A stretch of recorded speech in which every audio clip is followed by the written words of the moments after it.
बिस्मिल्लाहिर्रहमानिर्रहीम अस्सलामुअलैकुम।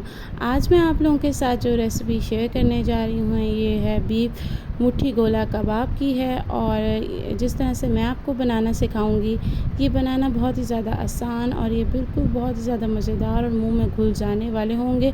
और इसकी सबसे अच्छी बात ये है कि मैंने कहा गर्मी के मौसम में कभी कभी ऐसा होता है कि बारबेक्यू करने को दिल नहीं चाहता, उससे बहुत ज़्यादा स्मोक आता है घर में, तो क्यों ना फ्राई पैन या पतीले में इस तरह से मुट्ठी गोला कबाब बनाया जाए जो टेस्ट में बिल्कुल बारबेक्यू जैसे हों।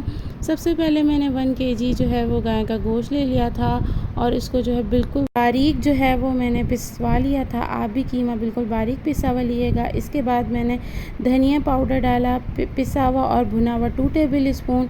इसके बाद जो है मैं इसके अंदर डालूँगी ज़ीरा भुना हुआ और पिसा हुआ, वो भी 2 टेबल स्पून। इसके बाद इसमें खसखस डलेगी, वो भी पिसी हुई और भुनी हुई 2 टेबल स्पून मैंने डाली है। इसके बाद जो है इसके अंदर डलेगा गरम मसाला, वो 1 टीस्पून डलेगा। ये चारों चीज़ें डालने के बाद जो है ना इसमें बहुत ही अच्छा सा टेस्ट आता है। ये चारों चीज़ें बिल्कुल स्किप नहीं कीजिएगा। इसके बाद मैंने सॉल्ट डाला है 1 टेबल स्पून, आप अपने टेस्ट के हिसाब से डालिएगा। इसके बाद मैंने एक कच्चा पपीता ले लिया था, उसको छिलके समेत जो है ना बारीक बारीक जो है वो काट लिया था। उसके बाद इसको बिल्कुल बारीक पीस लिया और बिल्कुल इसका पानी निकाल के ना इसको 1.5 टेबल स्पून इसके अंदर डाला। आप इसको बिल्कुल स्किप नहीं कीजिएगा, इसको डालिएगा। इसके बाद जो है अदरक लहसुन का पेस्ट 1 टेबल स्पून, वो भी मैंने इसके अंदर डाला। अदरक लहसुन का पेस्ट डालने के बाद जो है मैंने जो है वो 2 मीडियम प्याज स्लाइसिस के अंदर कट कर लिया था। उनको कट करने के बाद उसको फ्राई किया और फ्राई करने के बाद चॉप कर दिया। अब आप ये देख सकते हैं मेरी स्क्रीन पे चॉप और की हुई फ्राई प्याज जो है वो मैं इसके अंदर डाल दूँगी। अच्छा, इसके बाद ना मैंने इसके अंदर ऑयल भी डाला था 3 टेबल स्पून, वो मेरी जो है ना इसमें से मिस हो गया है। और इसके बाद जो है मैं इसको अच्छे तरीके से बिल्कुल हल्के हाथों से मिक्स कर लूँगी। इस वक्त ना मैंने इसके अंदर स्पाइस नहीं डाला है, मैं पहले इसको मिक्स करूँगी, उसके बाद मैं इसके अंदर रेड चिली पाउडर डालूँगी। आप भी बाद में डालिएगा, उससे ना एक अलग सा बहुत अच्छा सा टेस्ट आता है। मैंने 2 टेबल स्पून चिली पाउडर इसके अंदर डाला है। आप इसको अपने टेस्ट के हिसाब से डालिएगा, हम स्पाइस थोड़ा ज़्यादा खाते हैं। अगर आप स्पाइस जो है वो नॉर्मल लेते हैं तो आप 1.5 टेबल स्पून डालें इसमें। इसको मैं अच्छे तरीके से मिक्स करूँगी। इसके बाद मैं इसको 8 घंटे के लिए मैरिनेट करके छोड़ दूँगी। आप चाहें तो इसको ओवरनाइट भी रख सकते हैं। और इसके बाद जो है 8 घंटे के बाद ये मैं आपको दिखा रही हूँ अपने स्क्रीन पर।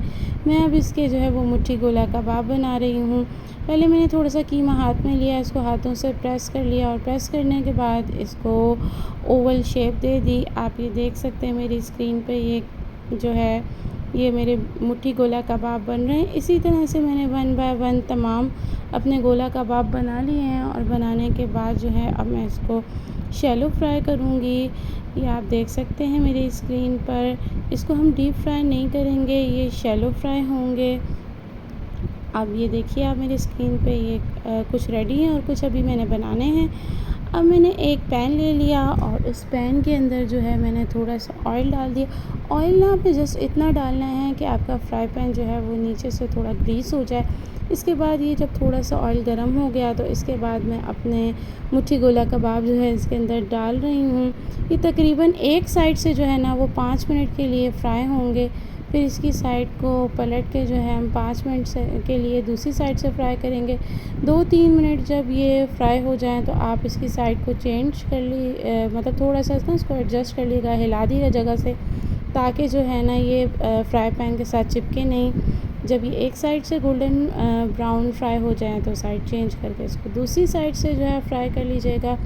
ये ना बहुत ही ज़्यादा मज़ेदार, सॉफ्ट और जूसी रेडी होते हैं। और आप जब इसको जो है वो हरी चटनी और पराठे के साथ आप इसको खाते हैं तो इसका कोई जवाब ही नहीं होता। आप जो है ना आप इसको मसाला लगा कर आप कुछ फ्राई कर लें और कुछ आप रख भी दें और फिर आप इसको निकालें और इसको बनाएं और खाएं तो वाले बहुत ही ज़्यादा पसंद करेंगे। आपको भी बनाना बहुत ही ज़्यादा इजी लगेगा और बिल्कुल बारबेक्यू का टेस्ट आएगा, इसमें कुछ फ़र्क नहीं होगा। ये देखें फ्राई हो गए हैं। अब मैंने एक जो है वो तवा ले लिया, उसको चूल्हे पे रख दिया और उसके बाद जो है ना मैंने एक पतीले के अंदर थोड़ा सा ऑयल डाला था बिल्कुल, और इसको गर्म कर लिया। इसके बाद अपने 1 बाय 1 तमाम बीफ मुट्ठी गोला कबाब रख दिया और इसको जो है ना 5 मिनट के लिए मैं बिल्कुल हल्की आंच पे स्टीम दूँगी।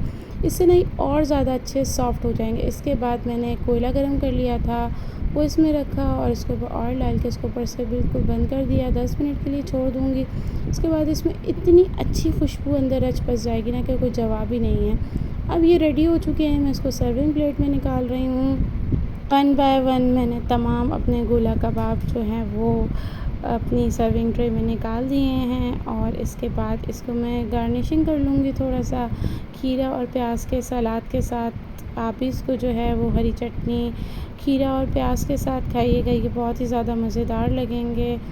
और अब जो है इसके बाद मैंने इसका साथ जो है खीरे और प्याज इसमें डाल दिए हैं और ये तकरीबन अब रेडी हैं। बस आप इसको ना ज़रूर ट्राई कीजिएगा और आपको ये पसंद आया तो अपने फ्रेंड्स एंड फैमिली के साथ ज़रूर शेयर कीजिएगा, मुझे कमेंट करके भी बताइएगा। अब मैं ना आपको इसको तोड़ कर बताती हूँ ये कितना मज़ेदार, सॉफ्ट और जूसी बिल्कुल मुँह में घुल जाने वाला ये बना है। और ये आप इसका फ़ाइनल लुक देख सकते हैं। और अगर आप लोगों को मेरी ये रेसिपी पसंद आई हो तो आप इसको ज़रूर ट्राई कीजिएगा और मेरे चैनल पे न्यू हैं तो चैनल को सब्सक्राइब कर दीजिए। अपना बहुत ज़्यादा ख़्याल रखिएगा। अल्लाह हाफ़िज़।